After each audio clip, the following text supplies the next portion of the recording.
Garrett, let's start with the going for it on 4th and 2. You make an incredible throw to Amon-Ra St. Brown. Why did that play work? Yeah, we kind of had that one in our back pocket all day, and then I was kind of begging for it throughout the game, and Dan was holding it, and that was a perfect moment for it, and it worked great.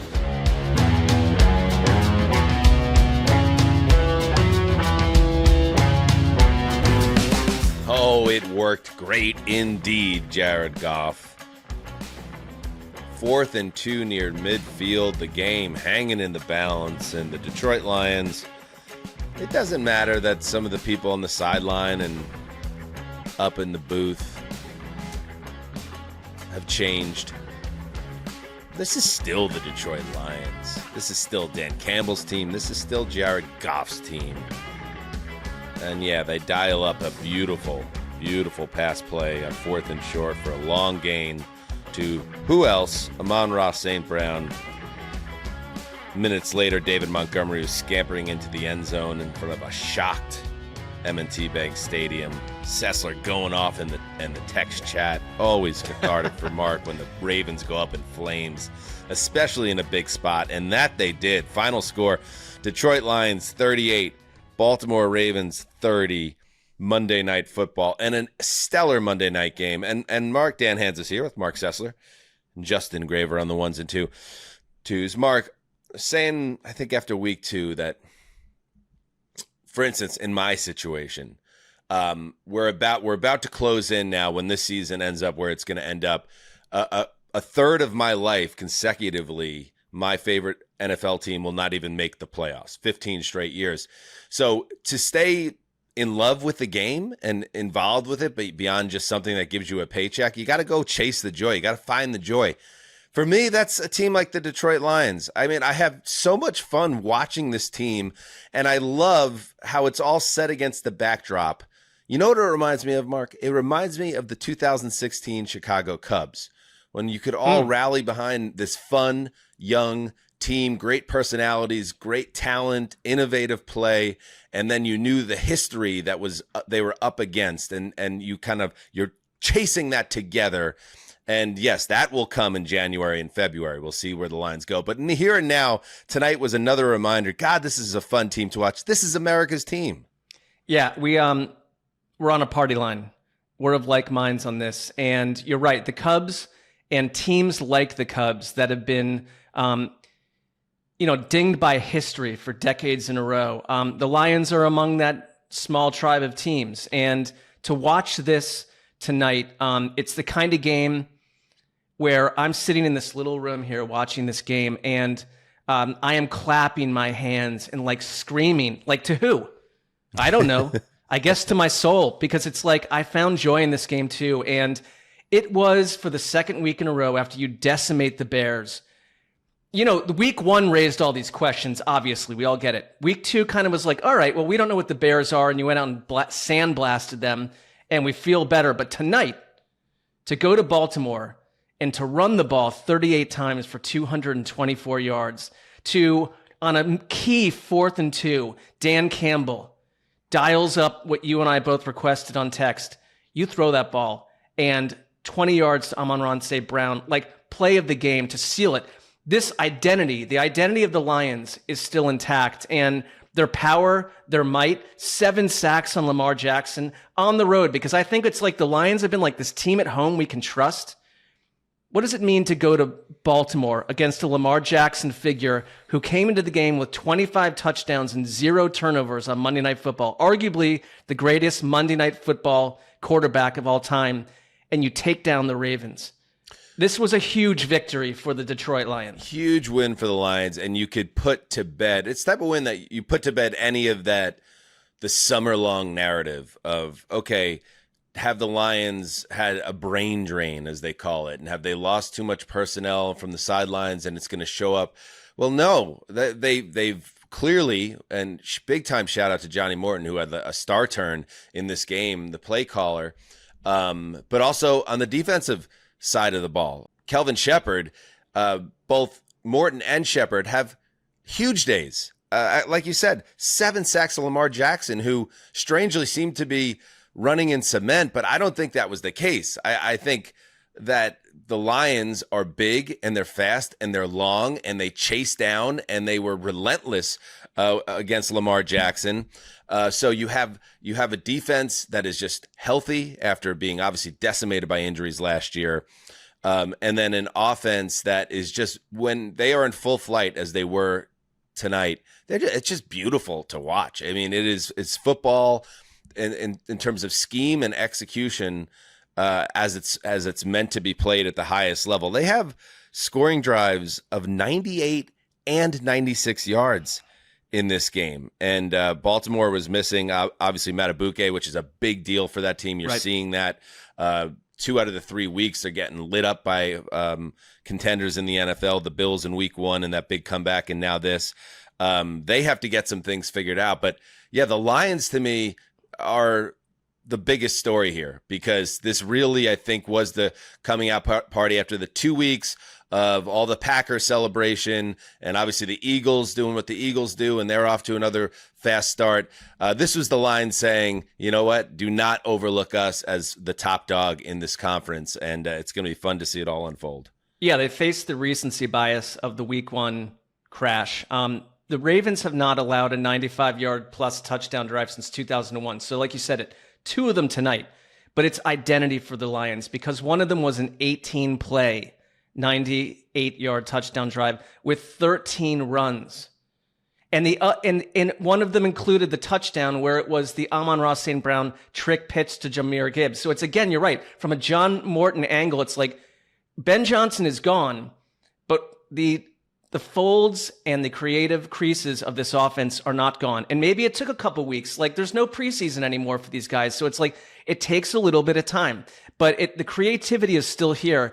And I think that it speaks to Dan Campbell's cultural leadership of this team that, like, yes, you lost both your coordinators, and it was the big question of the summer. And we didn't see it in week 1, but you have other people on the staff, and like, he's obviously downloading, working with them, and saying, we're not going to change what we do. And it looks like they're just back on track. And I mean, just to watch them run the ball the way they did, dominant. And, you know, the Ravens quietly, like, because of tonight, the Ravens are tied with the Dolphins for the most points allowed through 3 weeks. And the Lions are the kind of team they're going to throw you off course if you're a defense, no matter who you are. And like, the power and the might of it. And they've got a tough schedule, but it's like, this team is back. And like, I feel like they're the team, as you said, that bring me happiness to watch. They're the kind of football when I was young that I enjoyed watching. And they're the duplicate of that. That 4th and 2 again, just a huge moment in the game. Let me check out the play-by-play just to know exactly what was happening in that moment. They are at, it is right after, it's at the 2-minute warning. So they had a bit of a misfortune where there was about a half-second difference between the play clock. It was like 9 seconds and 8 seconds. Yeah. And the game clock. So they had to run a play. So they call a pass.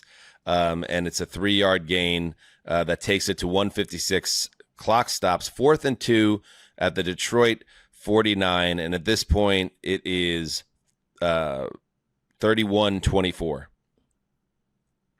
And, you know, at that moment, they go to commercial at the 2-minute break. And I texted you guys, and then I go on Twitter, and it's the first tweet I sent out for the whole game, even though I was so plugged into the game. I was like, screw all this. But Dan Campbell, be Dan Campbell. Hang them onions in a big spot. All caps, okay? And I just want to say, I don't want to go too crazy with this. And I did check. Troy Aikman is on Twitter. He hasn't sent a tweet since August 3rd. Very active. It's mostly a vehicle to promote his America is Awesome light beer. But after, this is about 2 or 3 minutes later after the huge conversion to Amon-Ra St. Brown, and this is Aikman's reaction on the ESPN telecast. Yeah, maybe they try to hard count, draw him off sides, but didn't appear to be any hesitation from Dan Campbell. Not surprised. He's got big onions. I mean, this is a bold move. Is it possible during the commercial, Mark? Yeah. That someone retweeted me into his feed, because connecting Campbell to onions in that spot. I mean, that was just, be honest with me. Any chance he saw my tweet during that commercial break and then it was in his head? Just let's be real. I'll go one step further. I think there's, I think he's a intense preparation guy. There's a chance he's listened to you on the show and that he's heard that drop and that it's been infused into his Today I'm going to ecosystem. show you a little bit about growing huge onions. I'd say one quick notice thing. If these, I were to put together like my top 10 list of onions male, are sitting on top of the ground. we love the farmer. Maybe Keeps going. onions, you like them. They're real sweet onions. Thank you, Justin. Thanks, Justin. Just rolls them all out at once. A real tactician. Go ahead. If Mark. I were to list like a top 10 like male Mark, crush what, guy. Justin? What? Yes, Justin. More from you. What on earth else needs to happen at this point? A Titans update. Is that what we need? This drop predates me. So roll them all out at once, roll them out where they belong. I don't know. I'm just hitting buttons. The guy's doing a got wonderful incredible job, and instincts. we Okay, love Mark, go ahead with your point. Thank you, Justin. It feels like my point has faded down the stream a little bit. Like just if I were to list like a top 10 like guy crush thing, like Troy Aikman is. We know, always, Mark. We know. It's actually I'm a just little saying, uncomfortable at this point, but yes. The idea that he's listened to our show and picked up that terminology is I will think about that. Yeah, and in addition to that great 4th and 2 call, as you mentioned, the double pitch touchdown. Jared Goff tossed to Amon-Ra St. Brown to Jahmyr Gibbs for that touchdown to put Detroit up 28-21. That was on 4th down as well. So, like, in a huge moment, they could have kicked the field goal there to go up 24-21, but to go for it, and then not just go for it, to pull a trick play out of their book, and not a trick play that they've run in a game. In fact, according to our old friend Steve Weish at NFL Media, Jahmyr Gibbs said that the double pitch touchdown had been in their playbook for 3 years, and that was the first time they ran it. I mean, these are onions the size of planets. Yeah. Today I'm going to show you a little bit about growing huge onions. And on the Ravens side of it, yeah, I think there's reason to be concerned. The defense, obviously, like we said, they're missing some guys, and I think they'll figure some things out. They typically do. The Derrick Henry thing, am I worried about Derrick Henry? Me personally, no. I think he's still Derrick Henry. I think 3 fumbles in 3 weeks, though, is the type of stuff that's getting Ramondre Stevens shot to the moon in New England. But this is an all-time player who's just in the equivalent of a running back slump. Did you see some of the sideline shots? Do you have that, Justin? Some of the sideline shots after he comes off the field, and I don't know, did he get benched? Because he didn't come back in the game after this occurred. This is the second time in 3 weeks a late 4th quarter fumble dooms the team. He's in shock. Look at his eyes. I mean, this is not what you're used to seeing. And then as they're going to break, he slams his helmet down on the little post behind the benches, and he slumps himself onto the bench, which we've seen him do before. But just a little bit like, this is a man that's going through it right now. This is not the Derrick Henry we're used to. I agree, because it's 2 game-altering, game-ending turnovers and fumbles, and that's not what he's about. I'm not concerned in the sense that if you go back and look at the season on whole, 169 yards and 2 touchdowns against the Bills, and he was nullified against the Browns, but we're learning that the Browns defense does that to everyone. And tonight, I don't know if it's a game script thing, but the turnover was bad. He's got to look at that, and I think that his emotion is like, this is not who he is. Like, this guy works harder in the offseason than maybe any other running back out there. So I'm not worried about what's ahead. They played 2 really great teams in Buffalo and Detroit, and it just went that way tonight. Yeah, he doesn't stand out to me as I'm concerned about Derrick Henry, but we'll see. Roll out our Week 4 power rankings, and we'll see where the Ravens fall after this one. I think Henry will be okay. I think this was not a great Lamar Jackson game by his standards. He didn't have the same escapability against this Detroit front 7. He also put some balls up for grabs. He should have had a pass intercepted by Branch at one point, and he couldn't seem to will this team to the finish line like he typically does. But he'll be okay also. I mean, but at the end of the day, they are 1-2, and they have 2 very high profile island losses that, when they're 9-3 in a month and a half or whatever, like we'll probably look back at this and be like, see, we were right. There was no reason to panic. But at the same time, it doesn't change the fact that they've had 2 huge showcase games to show that they are the team to beat. And in both cases, they've lost kind of in dramatic fashion. So for a team that is in the old Steinbrenner doctrine place of win the championship or failure, it's an inauspicious start to their season. It is. I really don't want to over dramatize it though, because I think you're right. Their schedule is brutal, and they lost to 2 teams that have to be top 5 in our power rankings, if not top 3. But when you're the Ravens, there's no such thing as a brutal schedule, right? Because you're supposed to be a team that no matter who's on the schedule, you expect to win, right? I think there's it's just semantics, especially in the regular season, because they're regular season brutal kings. Schedule and big challenges, right? Big games, big showdowns. So to see them kind of blink in both of these games, it's a frustrating situation.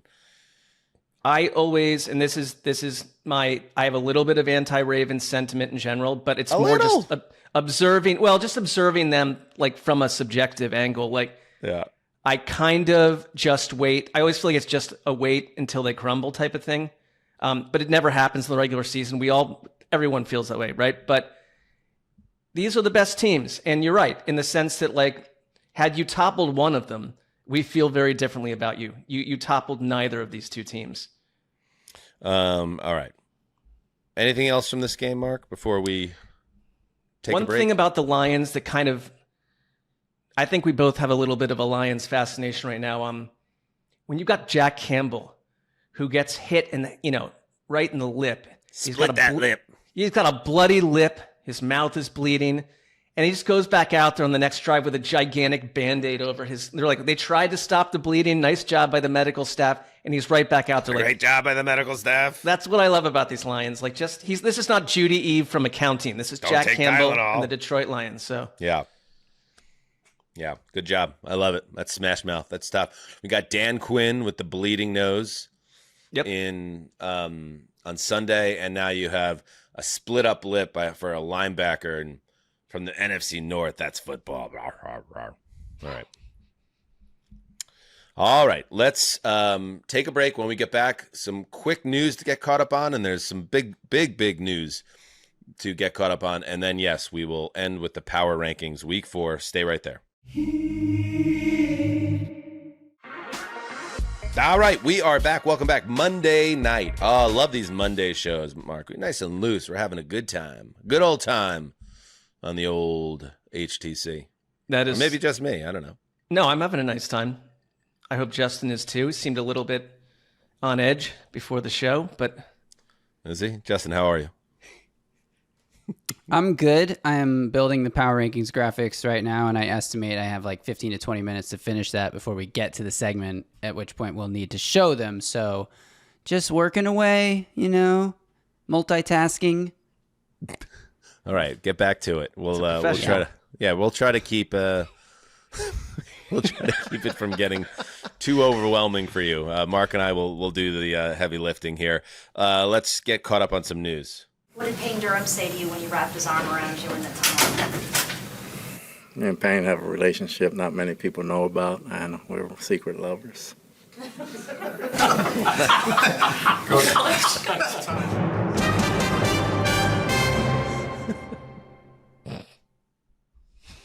I mean, you gotta know Todd Bowles or have an understanding who Todd Bowles is to truly appreciate him making a tossed off reference to someone in the football realm being his secret lover. I mean, didn't see that one coming. That's the type of stuff when a coach is 3-0 and he knows in the back of his mind that he could easily be 0-3.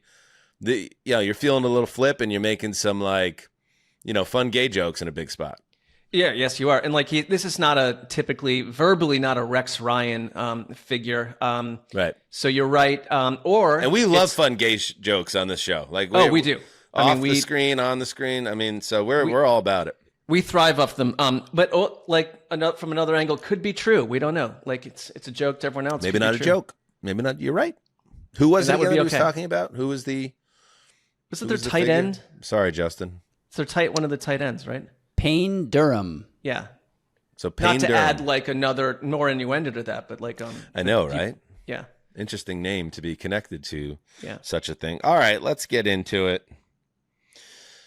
We didn't really hit on this on Sunday night, but that's okay because the Sunday night show's packed, and we gave about 10, 12 minutes to the Giants-Chiefs game. The one thing we didn't really get into, Mark, so I'm glad we have a chance now, is the Giants fans at MetLife Stadium, obviously by the second half and through the fourth quarter, are pretty loudly booing Russell Wilson and the offense for some of the play calling. Anytime they were running the football when they were down 2 scores in the final 8 minutes, which is understandable. Some of the play calling, Russell Wilson just continually firing the ball through the back of the end zone when they were just trying to get it back to 1 score, and he couldn't even get that touchdown to make the game interesting. The crowd's going nuts. And then notably, Collinsworth on the telecast, and maybe we could connect this to the Tom Brady controversy. I always pay attention when a color guy, especially one with the level of prestige of a Collinsworth, kind of makes a comment that arches my eyebrow about what's happening inside a building. And he says something along the lines of, you talk to people in and around the Giants and they love this kid, Jaxson Dart. And there is and now I'm paraphrasing, but basically there's a real drumbeat to make this kid someone that's doing things on the field, as opposed to just being this hope that rests off it or just jogs on the field for running plays. So that tells me that there's some murmurings and some rumblings inside that building that it's time to put Dart on the field in a developmental year for the Giants. The crowd and the Giants fans are already fired up about it. Dable's already been inundated with questions, and naturally after a difficult, frustrating loss to the Chiefs, he was asked about it. He put them off on Sunday night, but on Monday, the questions returned. Now, I haven't heard any of this yet. I heard from a friend in New York, Mark, on a text chain, it sounds like it's time, it's going to happen, that he's going to switch from Wilson to Dart. Let's listen in and let's decide. Good. So Russ remains the starter moving forward? Yeah, I mean, we're working through, all personnel decisions, and we'll do that over the next few days. Thank you. Dan Duggan. Hold on, so you're not saying Russ is the starter, right? You're saying you're still working through that? Yeah, we're doing what we normally do, which is watch the tape. We're just watching it with the players right now. So, we'll have staff meetings after this, but when we come in, we watch the tape, offense, defense, kicking game as a staff, and then we go meet with the players. That's where we're at right now. When you say what you normally do, most Monday afternoons, who your quarterback's going to be the upcoming week if everyone's healthy, though. It seems a little different, your responses. New York. Yeah, well, look, we're going through the tape right now. We're evaluating everything. So quarterback change is on the table. I'd say we're evaluating everything. Bye-bye. Just a reminder to... When would you like to have a decision on who's going to start quarterback? Yeah, I'm not saying who's starting or who's not starting, Dan. I'm just saying we're evaluating This doesn't happen right in now. Atlanta, by the way. No. We're going through the tape from yesterday, and we're evaluating, every position right now. All right, and Giants fans know Dable was similar in some of his language and wording when he moved off Daniel Jones last season, who was benched a couple days later and then eventually cut. The schedule matters here, Mark. I'm going to go reading. I'm going to hear all that. My theory is that they will go with Wilson this week against the Chargers, and give Wilson another shot against a very tough Chargers defense. And then if that doesn't go well, next week in New Orleans against the woebegone Saints, maybe you put Dart out there. So I'm going to say he sticks with Wilson, but there's a lot of wording there that's classic coach speak for I'm making a change. What do you think? It's tilted in that way 95% because, I think Dable came into the season as the hottest seat in town. And I kind of don't care about the schedule because the schedule never lets up. You can put him in there against the Saints, but then you've got the Eagles twice over the next 3 weeks, sandwich around the Broncos, and then the Niners. It just kind of gets worse and worse. You're an NFL quarterback. You're Jaxson Dart. Like, you got to play these teams. Like, it's like, go find out. Because I think in New York is different than, like you said, Atlanta or Jacksonville or somewhere else. Like, when you've got what I still want to call just Giant Stadium, sorry, but like you've got them going mad and booing like they were, and it's being audibly noted on television. And then Daboll could be gone in 3 weeks if things get any worse. What is the purpose? I guess what is the purpose of Russell Wilson? If what happened against the Cowboys repeated itself this week, everything's rosy. But the Russell Wilson we just got is stopping the fans, the team, the coaching staff from maybe finding new hope in a rookie that everyone has fallen for. So I don't see the purpose of Russell Wilson at this point. I'm not surprised that it's happening sooner than some thought, but go with it. Make a change. I don't know why. I don't understand why you'd stick with Russell Wilson for another month. By the way, there's no romance to MetLife Stadium, buddy. It ain't Giant Stadium. I agree that it's I was there flavorless for the Oasis concert. That is the worst stadium that exists in this country. It's as ugly as it is on the outside as it is on the inside. And that was a shared bill between the Jets and Giants, and you could tell they got it on discount. So, a minor aside. But so do you think is Dart playing against the Chargers? I think so. Come on, Sassy, get off the fence. I think so, yeah. I don't know how you do this for another week. Because, again, you're at home again. If you were going to L.A., maybe you roll with Russell Wilson because it's an environment that does not care about this. But you're back at home against the same season ticket holders and fan base. All right. I'm gonna split the baby here. I don't think that's the right use of the expression. We like to do that. Russell Wilson starts. Russell Wilson struggles. Dart comes in at halftime for the third quarter. And the Dart era is, as the Boo Birds begin to take over MetLife Stadium, as the teams go to the tunnel, it's Dart who emerges as QB1 and the Dart era begins. And, we'll talk about this with Connor because maybe there'll be an announcement by later in the week. But this always felt like that's why I was so surprised by Connor's take about Wilson and that he thought he was going to hold on to the job and play well.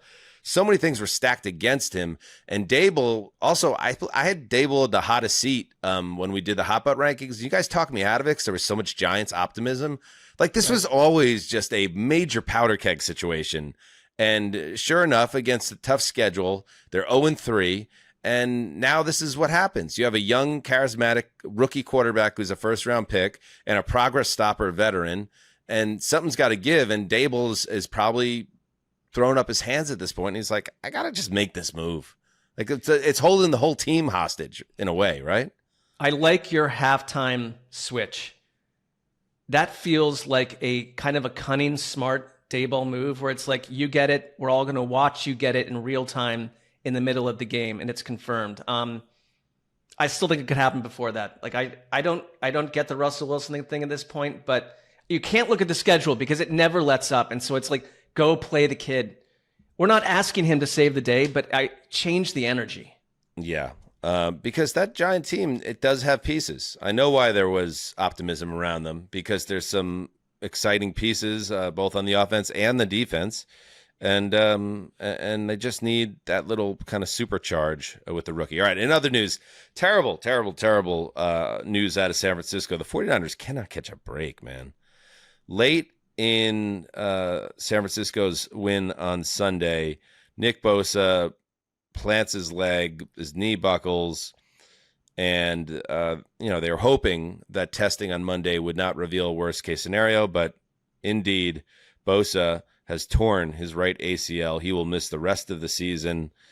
Shanahan said that he was pretty confident, Bosa was, that he had torn it on Sunday. This is a guy that had a partial tear of his ACL in high school, tore his ACL at the Sardine Can in the Meadowlands a few years ago and blamed it on the turf, that notorious turf there, and now has done it again. So he's going to need season-ending surgery, and that's a huge loss. You lose the 2022 NFL Defensive Player of the Year. You just took a big step back in your goal of getting back to the Super Bowl. It's a test of how much the Niners believe in themselves this season, because you're really thin at that position. You got Mikael Williams, Bryce Huff, Gross Matos. Like, there's not a lot going on there.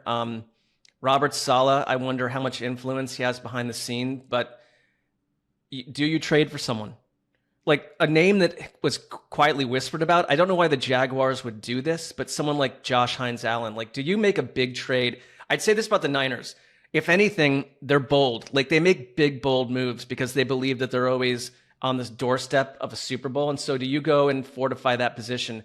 Bosa, he made like huge plays against the Seahawks and Saints at the end of those games. And, you know, we saw him walking off the field and he looked up into the crowd and just put his thumb down. Yeah, and you kind of knew something was going on. Like, he knows his own body. He's had multiple ACL tears at this point. So you're right. The Niners, I feel like at every position, there's like, what would this starting lineup have been and what are they right now? They're resilient, but at some point the bow breaks. Yeah. And this is a team that already was featuring 8 new starters in week 1. And Bosa was the anchor holding the whole thing together in the front 7, and now he's out the door.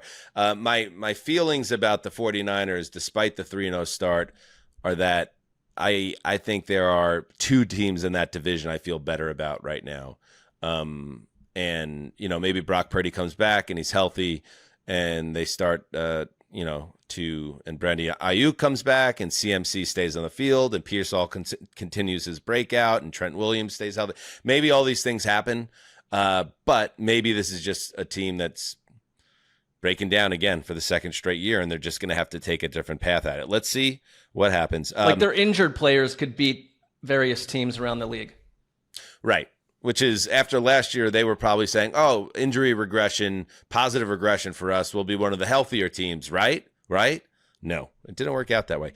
The Cowboys, speaking of like just really crushing losses, CeeDee Lamb, and I'm not sure who was on the telecast, who was on the call of Cowboys-Bears yesterday, but made the good point. Can you check that, Justin? Made the good point that one thing about giving a wide receiver working in, you know, end around and handoffs and those type of plays is it changes both angles that you're taking as he's trying to get around the corner in a situation. Also, who's tackling you. It goes from a corner or a safety to now there's a big ass linebacker that is collapsing on top of you, who's Tom Brady. It was Tom Brady. Sessi. Okay. Yeah, because Tom Brady, like, well, we can get into that another time, but he had some interesting moments. Yeah, Brady said, you put your wide receiver in a bit of a tricky spot potentially because now you have a big, heavy, fast linebacker collapsing on your body. And in this case, that's what happened to CeeDee Lamb. He gets caught underneath. It's a high ankle sprain. It's the dreaded high ankle sprain. Jerry Jones says that the team is contemplating putting him on IR, which would shelve him 4 weeks. And the reports out there are that it's a 2 to 4 week injury. And I don't know, Mark, what with the Cowboys defense being what it is, which is arguably right now the worst in football. Maybe the Ravens is worse. I don't know. Probably not. But you have a remarkable amount of pressure on Dak and CeeDee Lamb to be MVP / offensive player of the year level. And now you just took one of those guys out of the picture. And now it's Dak and George Pickens. And again, the bow might be breaking in Dallas because they can't afford to lose this guy for a quarter of the season. I think we see Pickens as a really good number 2 paired with CeeDee Lamb. I don't like what's happening there at all. Their whole like skill position lineup is a little dubious. They're not a balanced offense. Like they're able to get yardage on the ground, but there's been turnovers there. And like they don't strike fear into the heart. And their defense made Russell Wilson, who we've just discussed, look like the Montana-led 89 Niners in that Giants team. So this is a bad football team. And, it's great to be in the offseason with the Cowboys, then football starts. But to lose CeeDee Lamb, it's like, it's like your own fantasy team. Like when one of these guys disappears, like there's not much else you can do. And I don't know how the Cowboys get out of this. I didn't have a lot of trust in them to begin with. A little feisty, but terrible defense. I think they were a feisty team. I think they can be a feisty team. And even the defense, the secondary has been a mess, but they've shown some flashes in terms of getting after the quarterback. And Dak was playing and is playing at a high level so far this season. But they don't have enough depth to handle the loss of someone as special as CeeDee Lamb. I was kind of pegging them as maybe the most entertaining, like 8-9 or 9-8 team in football, but I don't know how they get out of this stretch with Lamb either hurt or compromised with anything less than like a 1-3 record if it is 4 weeks. And then you look at their schedule and where they're at, and the season's kind of over. So it's gut check time in Dallas. They got to figure some stuff out. Eberflus got to figure some stuff out on that defense. Well, I think Eberflus's defense does not fit. They've had so many defensive coordinator changes that you draft for someone that's going to be there for 5 or 6 years, and you go from defense A to B to C, and you've got the wrong players in there. And then look, like, you can parse the Micah Parsons trade. That's a weird way to say that. Any way you want, but like your best defensive player and the best player in your team outside of maybe Dak Prescott is gone, and then your best offensive player outside of Dak Prescott is gone. So good luck with that in the NFL. This is called a classic tough sitch. Yes. In other news, I don't know if you noticed it, Ceci, because you were early on the Packers bandwagon.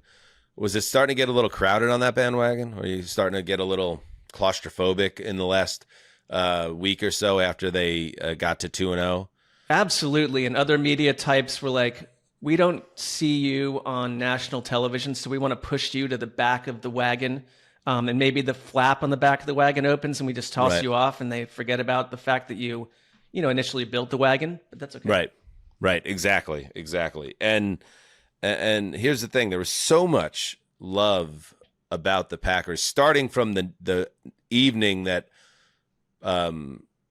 Parsons got traded to the Packers through week 2, that clearly maybe some of the Packers were reading headlines like Packers offensive tackle Rasheed Walker, who proclaimed last week, and this got past all of us. Maybe it didn't get past you, Mark, but you suppressed it on the bandwagon. It did.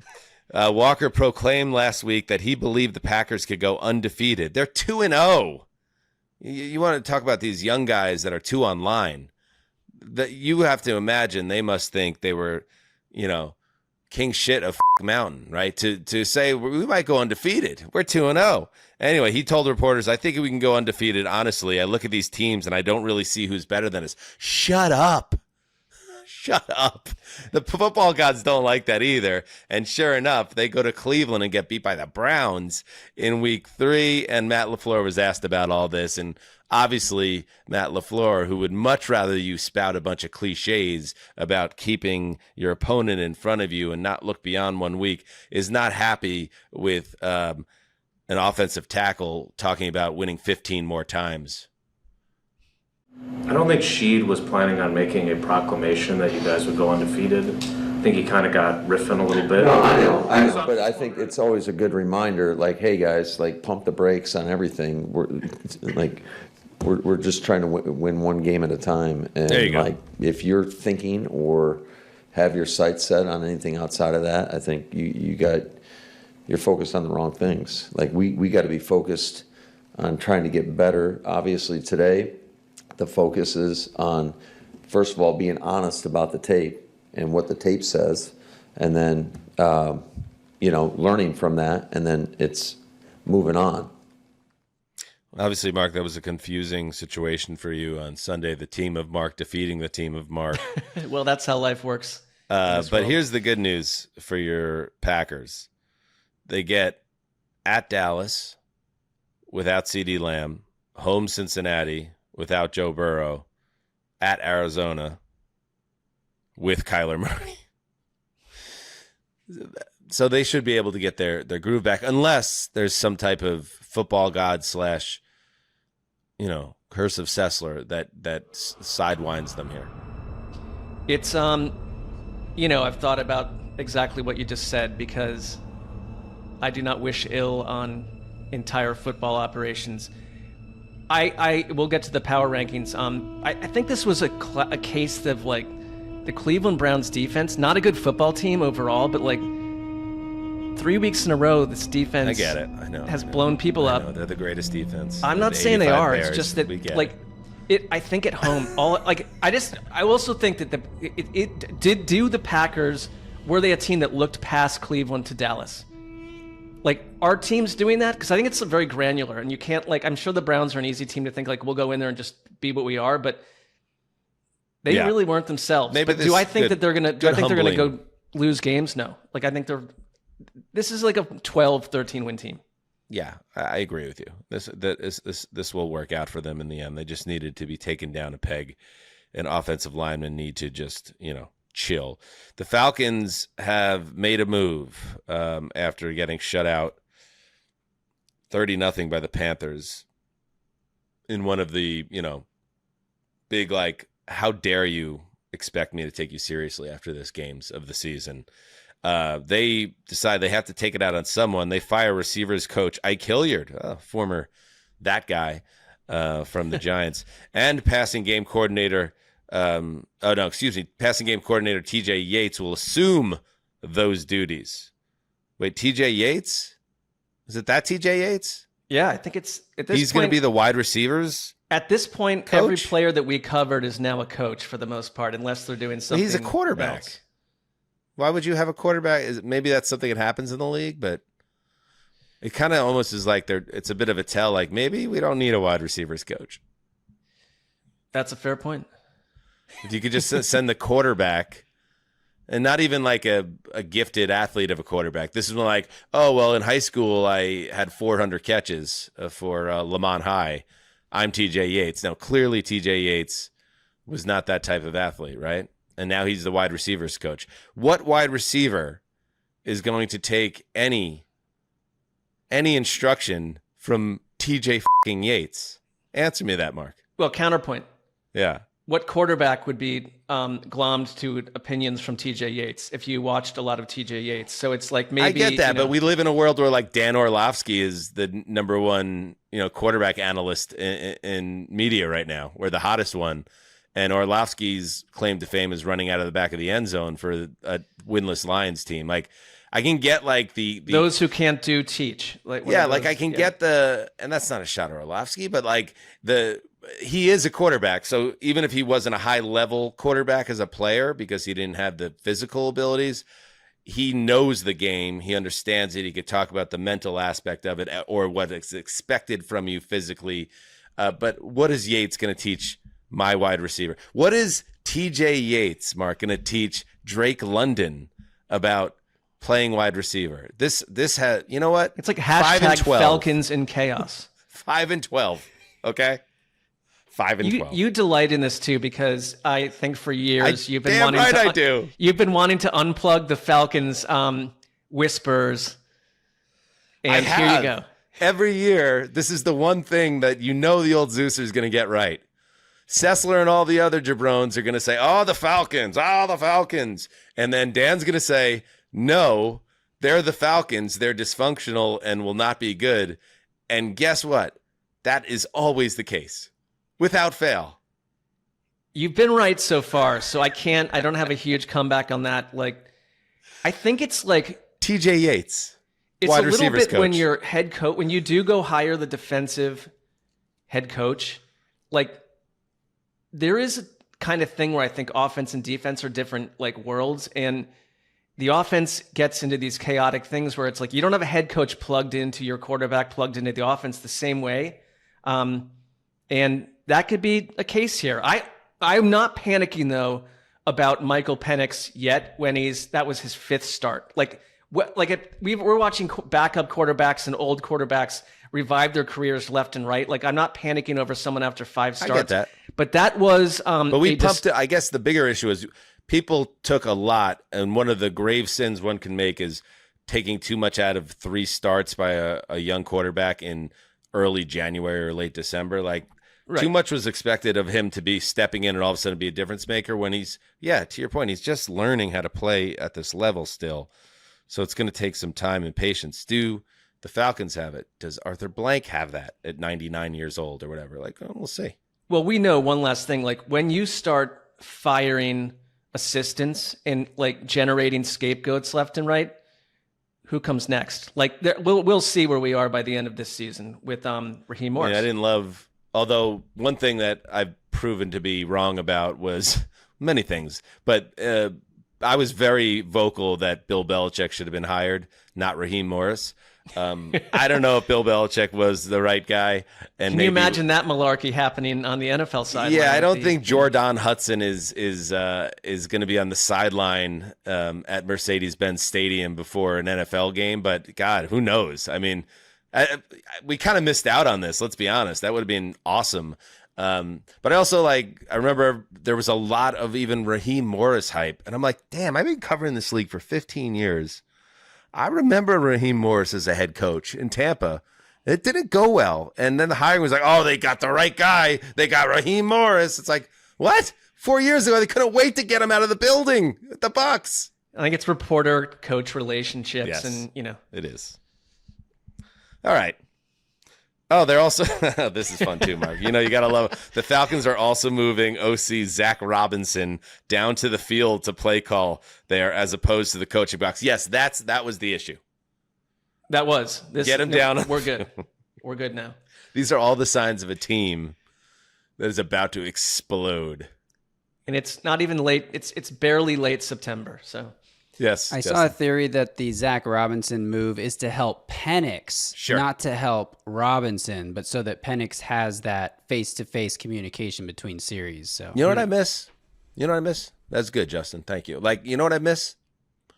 The old days when a series would end, a quarterback would throw an interception or a drive would get sabotaged by a sack or a drop, and then you'd cut to Neil O'Donnell and he'd be on the phone. Just be on the phone, just talking it out on the rotary phone. Days. Yeah, right up to the booth. So maybe that's what the problem was. What are they not doing that for? Is that because it's in their helmets now? They just keep their helmets on and they talk? What is it? Yeah, you've got communication with coaches 24/7. Give me the phones back. Yeah. Give me Aunt Brenda's phone back. You know what I mean? I want Aunt Brenda's big push button phone on the sideline back. Well, she should stop being so selfish. She needs her own phone. Well, a team had this phone, and now remember those? It was like a big conch. It was like a seashell. It just bang. Now it's in my ear. Stupid. Neil O'Donnell, the great communicator. Other injuries. Good news on Mike Evans. It is deemed to be a low-grade hamstring injury, so hopefully that's not a long-term situation. Colts Kenny Moore II suffered a calf injury on Sunday. He'll miss a couple of weeks, but they don't believe it to be major. They've signed Mike Hilton to their practice squad. Cowboys guard, more bad news for the Cowboys. Tyler Booker out 4 to 6 weeks with a high ankle sprain, so 2 high ankle sprains in Dallas. Giants running back Tyrone Tracy. Oh, you'll like this, Mark. This will be good for your next newsletter. Dislocated his shoulder in the first half. He gone. Expected to miss time. That means your boy Scatterboo. It's Scatterboo time in northern New Jersey. I think I'm aligned with all of northern New Jersey. This is a tough. Nothing bad runner. could happen. It can only good happen. This is an exciting running back. Is this the cover story on? I don't think you've clearly not read the newsletter. Old man what is it? Silver hoses. Justin had time from his other duties to, go down that road for the little bit, so I appreciate that. We're 30 seconds away from the power rankings. I have finished a real thoughtful Q&A profile with Scatterboo. It's like Sessler X Scatterboo. Finally, I get a running back has come that I can relate to. I get the angle. Like you, having come from the tri-state area, I have many friends who are distressed Giants fans. This is the only ray of light that they have right now. He's Scatterboo. He plays it the right way. Well, they're mostly like, get Dart and Scatterboo in there, and we're going to be fine. I don't know if you're going to be fine, but I get that it's a little more of an uptick it's like, in get terms Russell Wilson and Tyrone Tracy out and get in Jaxson Dart from Utah and Scatterboo. It's a little bit of wish casting. I see that. Daddy, chill. This guy, this guy Scatterboo, you know what? He's not some prima donna out there. He plays the game the way it's supposed to be played. What do you mean, Uncle George? You know what I mean. It's like, uh-oh, Uncle George has had a couple pops. Yeah, he has. It's good analysis by George, though. The uncle. We love him. We love that Uncle George. All right, let's take a break and then check in with the power rankings. All right, here we go. We're back. It's like Uncle George shouldn't be at the kids' table on Thanksgiving. He's outgrown it by about 2.5 decades, and yet just for safety, we put him at the kids' table. You know, it makes the other They table say he feel loves safe. Trump. Uncle George, irresponsible adult. Yeah, and just Figure A. to be safe, you put George at the kids' table. All right, power rankings, week 4, the power rankings of record. And again, a reminder: we are now 2 weeks clear, I believe, of the. I apologize, I don't remember his exact title anymore. But what was it? Jerry Farbuck? What was it? Seth Farbuck? Ken Farvick. Sort of a czar, a power ranking czar. Yeah, he's from the International Power Rankings Alliance. Reached out to us. That they were launching an investigation because of the threat level orange power rankings that we delivered. I thought we bounced back in week 3, and sure enough, did not hear from Farvick. So now week 4, let's go through it. Let's hope that we deliver a professional set of power rankings. Thank you, Paul Rudd. Here we go. Let's start with tier 1 through 8. This is where you want to be. It's where you want your team to be. The Eagles. All right, there we go. The Eagles, off that incredible comeback win against the Rams, number 1 across the board, and the defending Super Bowl champions remain at number 1. The Bills, I have them at number 3. Ceci, Connor, Justin have them at 2, so they're up 1 spot to number 2. The Detroit Lions, maybe as impressive a victory as anyone has had this season. They are up 2 spots to number 3. The Ravens, yes, I like this. This is the shit I'm talking about. It is not the power standings. It is the power rankings. The Ravens have issues, but we also know what they're capable of. We know the injury issues, and we still believe this is a top 5 team in the NFL, even at 1 and 2. We all have them in the top 6, and they're at number 4 overall. Sensible. So far, the rankings are sensible. The Chargers. I thought the Chargers might move up a little bit. I had them up at 4 on my rankings. Check it on YouTube. You can see where we ranked everything. But Mark, you have them at 6, so you have them outside the top 5. I don't know why. They've done everything. They've checked every box you could ask for so far, but they're number 5. The Packers dropped 4 spots to number 6 after the loss to the Browns. Connor, who always is a wild card, he dropped them out of the top 10 after getting beat by the Browns. Tough league, and that cratered them and took them out of the top 5, I guess.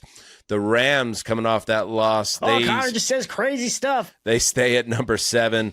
The Bucks stay at number 8. Now, Mark, you and I have a little bit of a differentiation there. You have them at 5. I know they're 3-0, but I've watched every Bucks snap so far. I'm not over the moon impressed by them. Like, I don't see them as a top 10 team. And I know it's like, oh, Dan, blah, blah, blah. My team loses every game. It has nothing to do with the Jets. I just think that they are a good team, but they're a great NFC South team.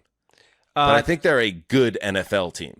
Does that make sense? I struggled with this one, to be honest, because, and I see Connor. You have them at number 5. No, I see that Connor has them at 6, but I really do believe in them. I think they're very balanced and well built. And it's kind of like it was them or the Chargers for me. Like, that's the team I kept flipping, them and the Chargers. And I put the Bucks at 5 and the Chargers at 6. So perhaps I'll be incorrect, but I believe in it. I think the Bucks find a way. The Bucks are dealing with a ton of injuries, and I know some of those are going to be season enders, but like Tristan Wirfs is coming back, Chris Godwin is coming back. Those are big pieces on offense that the fact that they're 3-0 surviving without those guys, I think they're going to continue to get better I get all as the that. season goes on. Yep. But show me a team on this list that's not dealing with injuries also. I mean, everybody is. Well, the Bills to some degree, but sure. All right, let's go to tier 2. Tier 2 begins with the Chiefs, so they stay in the top 10. They actually move up 1 spot. Connor has them at 12. I have them at 9. Mark and Gravy have them at 10. The number 10 spot coming off. This is interesting. So the Commanders Jaden Daniels sits out with the injury. They stomp the Raiders, and yet they drop a spot in the power rankings. I had them at 8. Farbuck. Justin had him at 9. Mark, you had him all the way at 12, and Connor at 13. What? Why are you dinging the Commanders for kicking the shit out of their opponent with the backup quarterback? I don't think it's just about like one game. It's just the overall comparison to the other teams, and I feel very comfortable with putting them at about 12. Like, are they a top 10 You had the Bucs team? at 5, and the but I believe Commanders that. at 12. You think there's that much of a difference between those teams, other than the fact that their records, which is not power standings? I Power do. rankings. Okay. I do. Fair enough. Hey, listen, you're entitled to the opinion. And I respect the hell out of you for it, Mark. The Niners at 11. I have them down at 13 just because the Bosa injury, I really do think that's going to be a major problem for them. I think their defense is going to start to hurt them. And obviously they have injury issues right now at quarterback as well. So I have him at 13. You have him at 9. Connor at 9. Justin at 12. That comes out to number 11. The Colts, this surprised me. I thought you guys were going to gas up the Colts even more after their Week 3 win, but they sit at 12 and they don't move. That's a good sign for the group that we're really starting to lock in. Isn't that the classic early season team where it's like, you've been fun, Yes. and I feel the romance and the joy, but like I'm not ready to throw you up the board yet. I like that, and guess what? They get the Rams, a Tier 1 team, in Week 4, and then we could really decide where to move the Colts. Number 13, the Twilight Zone, the spot where when I'm not sure what to put a team, I'll just stick them at 13 and stop thinking about it. That's the Niners for me right now, but our group consensus is that's the Seahawks. You also had them at 13. Justin had them at 13. Justin, are the Seahawks a Twilight Zone team for you where you can't quite figure out where to peg them in terms of, are they an elite team or just merely a potentially good one? A little bit, and it feels like they've gotten better every week as the season's gone on, so that's definitely a positive sign. Sam Darnold has looked, he had probably his best game last week against the Saints. It's sort of like the Colts situation where I'm like, I'm not sure exactly how much to take away from beating the Saints, but I do think their defense is for real, and I think they're going to be able to run the ball against almost anyone. Yeah, I said it on the Sunday show. I think they're a little bit of a sleeping giant in the NFC right now. That's why I gave them top 10 status. Connor's got them all the way at 8, so he adores them. Yeah, I think if they go hammer someone next week, like they're going to. Who do they have next week, Justin? Get back to me on that one. The Vikings with a complete defensive effort and with Carson Wentz at quarterback. They stomp their enemy and move up 3 spots to 14, so they stabilize after they plunged on our board last week. The Broncos, here's an interesting team. They're down 2 spots on the power rankings. I had them at 14. Mark, you had them at 17. Connor at 16. Justin also at 14. Who do the Vikings have next week? The Seahawks have the Cardinals. The Seahawks, excuse me. Seahawks, in Arizona on Thursday night. Thursday night football. Oh. Yeah. Oh, I Good game. expect the Seahawks to do well in that spot. Interesting. The Steelers, this is perfect. I think we're having a good week right here. The Steelers are a perfect middle of the pack at number 16. I had them at 16. Mark, you had them at 15. Connor at 15. Justin at 18. But I get it. They're up 3 spots off a win over the Patriots, but still nobody's going nuts about them. Tier 3. Oh, yeah, here we go. Tier 3. Now we're getting into a little bit of a different zone. The Bears have a very, very, very impressive showing, blowing out a bad Cowboys defense. But because they have some juice and Caleb's playing well, we loved it. So we jumped them up 8 spots all the way to number 17, and we're all parking our cars in the same garage. The Jags are up 4 spots off their win. The Cardinals are up 2 spots. I think that's because in this case, if you look at like the Cowboys, the Falcons, what happened to the Bengals, the Texans, like they're the benefit of other teams dropping. Yeah. 100% agree. I get to this point and I'm like looking at those 5 teams you just mentioned, Mark, and I'm like, I cannot put the Falcons ahead of the Cardinals. after they lose a game 30-0 to the Panthers. If you're 19th, we're not sending you to the Super Bowl at this point. So yeah, 1 point loss to the 3-0 Niners is not anything to. I hated how they couldn't close the game. Absolutely. Yeah, that's why they exist right around 20. The Cowboys down 5 spots to number 20. And frankly, with the CeeDee Lamb news, I would have been okay if it was even further. Connor has them all the way down at 25, but Connor's a Giants fan, so I get that. Number 21 is the Falcons. So you get shut out 30-0 by a bad Panthers team. And what happens? You plummet. They're down 5 spots to 21. The Bengals, they get off the mat, or they don't get off the mat. They get pounded through the mat in the first game without Joe Burrow. And what happens? They drop 4 spots to 22. The Texans now 0-3.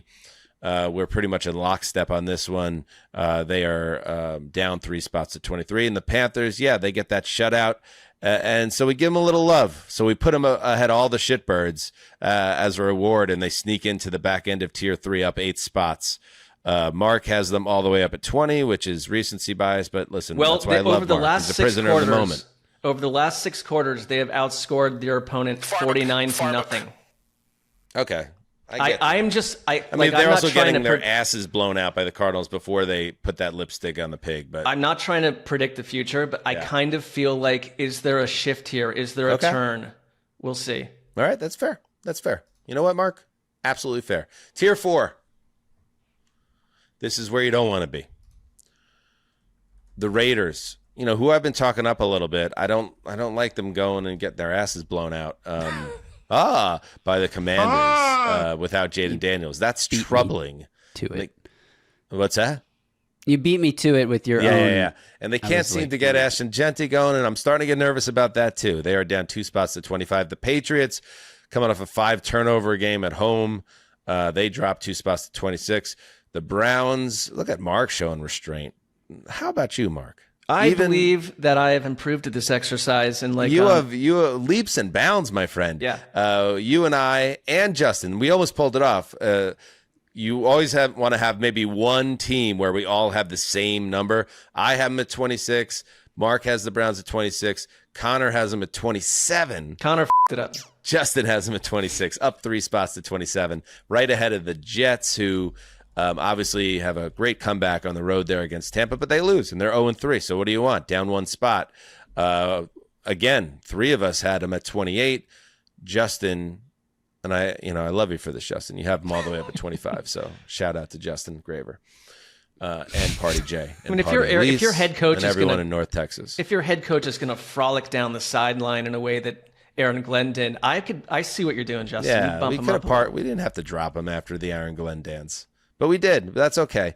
The Dolphins fight hard last Thursday against the Bills, and as a result, we keep him at 29. The Giants can't get it going, down 4 spots to 30. The Saints come marching in. How do the Saints out of the number 32 spot? I had him at 32, but I'm the only one. Mark had him at 31.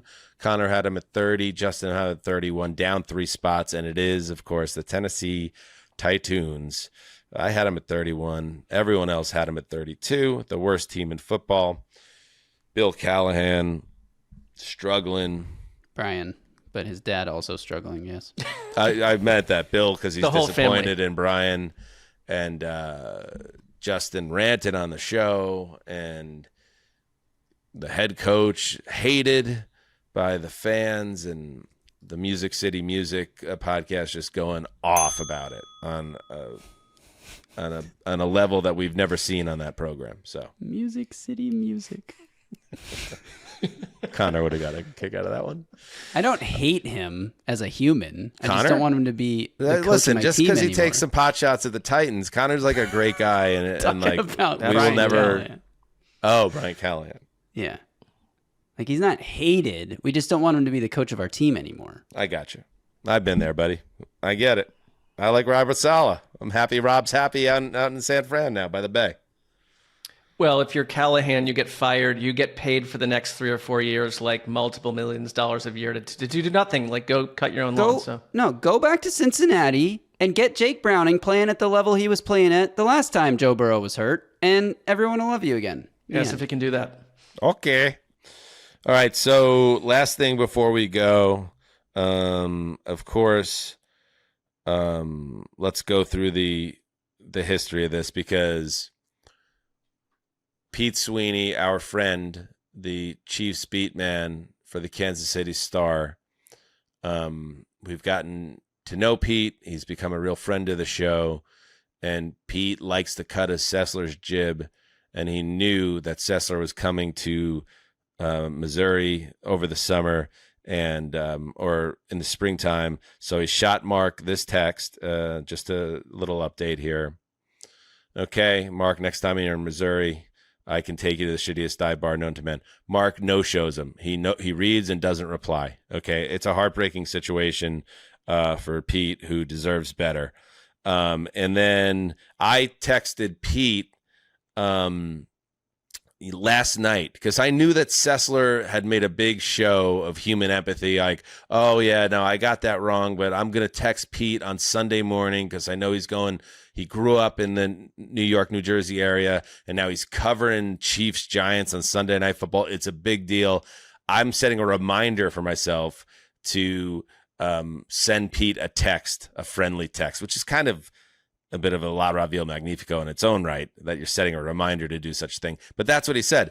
I texted Pete last night, hey, Pete, did you get the text from Sessler this morning at the game? And his response, La Raville Magnifico. Pete told me last night he hadn't heard anything. He was still sitting on the Missouri text. And then he texted me this morning at 7:30. He finally came through last night. Final wait time, 160 days and 39 minutes. Oh, please. Well, so just to button that up for the audience, yes, Mark did text Pete, but clearly Mark forgot on Sunday and then did a scramble to send something out after the fact. Nope. And, I'll tell you what I did. Because everyone was like, if you're a good person, you're going to text him in the morning, blah, Donald blah, Trump? blah. I was like, but it's like, I'm not going to do it the way I will handle communication and friendship my way. Yep. And so my plan was to text him during the Giants-Chiefs game. Yep. This is a when lifelong... any beat writer wants to get a personal text. Well, in the middle not of that the we're coverage going to have a of the game, discourse. I get that, but it's like you're here in the middle of this environment that's very special to you, and you come home and. But the Giants were so moribund, as we'd say, that I thought, oh shit, like I'm kind of screwed on that one. So I'm going to wait a bit. And so right after our show, I sent him a text when the game was well done, and I sent it to Justin. Like you want to read? You want me to read what I sent? Sure. I mean, you deserve you sent that this if you'd to like me? to. When I did texted you send this a second ago. Look, it was a Oh. very heartfelt text. And he wrote back, and I think like we're in a good place. So I did it my way, I did it Mark's way, not the groupthink way. So 160 days and 39 minutes is Mark's way. Cat and string theory. Sociopath. There you go.